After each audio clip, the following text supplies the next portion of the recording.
అలాగే దాంట్లో రిటర్న్గా రాయడంలో కూడా ఇవి కేవలం చాలా చాలా దురుద్దేశపూర్వకంగా ఈ కేసులు వీళ్ళపై పెట్టడం జరిగింది అని కూడా అత్యున్నత న్యాయస్థానం కామెంట్ చేసింది. అంటే దీన్ని బట్టి వాళ్ళ అధికారాన్ని ఆ రోజుల్లో స్టేట్ గవర్నమెంట్ అధికారాన్ని ఏ విధంగా ఉపయోగించుకున్నారో కూడా దేశ అత్యున్నత న్యాయస్థానం దాంట్లో క్లియర్గా అంతా కూడా వివరించడం జరిగింది.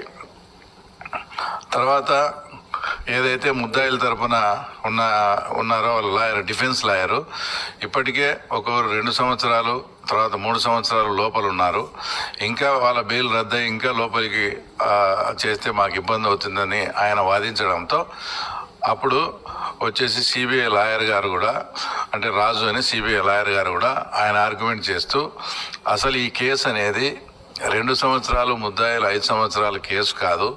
ఈ కేసును అప్పట్లో సాక్ష్యాలు నీట్గా తురిపేయడం కానీ, ఆ తర్వాత మొదటిగా దాని ఆత్మహత్యగా చిత్రీకరించడం కానీ, తర్వాత సాక్ష్యాలను చెరిపేయడం, తర్వాత కుట్లు వేయడం, ఇవన్నీ చూస్తే అసలు వీళ్ళకు 2 ఏళ్ళు 5 ఏళ్ళు కాదు, ఇది మరణ శిక్ష వరకు పోయే కేసు ఇది.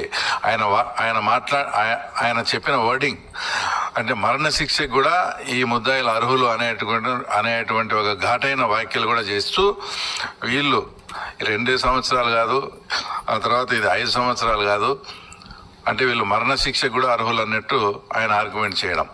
ఇదంతా విన్న తర్వాత సుప్రీంకోర్టు ధర్మాసనం వచ్చేసి, అంటే ఇంతకు మీరు ఏం అడుగుతున్నారు, ఇప్పుడు మీరు ఏమైనా కస్టోడియల్ ఇన్వెస్టిగేషన్ అడుగుతున్నారా, అంటే ముద్దాయిలను లోపలే పెట్టి ఈ కేసు విచారణ జరపమంటారా తర్వాత అని ఫస్ట్ క్వశ్చన్ అడగడం. రెండోది, అలా ఒకవేళ ముద్దాయిలను లోపల పెట్టాల్సి వస్తే ఆ ముద్దాయిల పేర్లు ఇమ్మని కూడా అత్యున్నత న్యాయస్థానం అడగడం. అప్పుడు సుప్రీంకోర్టు ఆ తర్వాత అప్పుడు సిబిఐ లాయర్ వచ్చేసి మాకు 9వ తేదీకి గడువు లోపల మీరు రిటర్న్గా క్లియర్గా అఫిడవిట్ ఇవ్వండి, ఏ ముద్దాయిలను లోపల పెట్టి కేసు విచారణ చేయాలి, కస్టోడియల్ విచారణకు మీరు అడిగినప్పుడు ఏ ముద్దాయిల్లో ఆ ముద్దాయిల పేర్లు కూడా ఇవ్వండి అని ఆయన క్లియర్గా ఒక డైరెక్షన్ కూడా ఇచ్చారు. అంటే ఇవన్నీ కూడా సునీత గారు ఏదైతే ఒక పోరాటం చేస్తున్నారో ఆ పోరాటానికి ఒక స్టెప్ ముందుకు పోయినట్లు వచ్చేసి క్లియర్గా కూడా ఇదంతా కనిపిస్తుంది.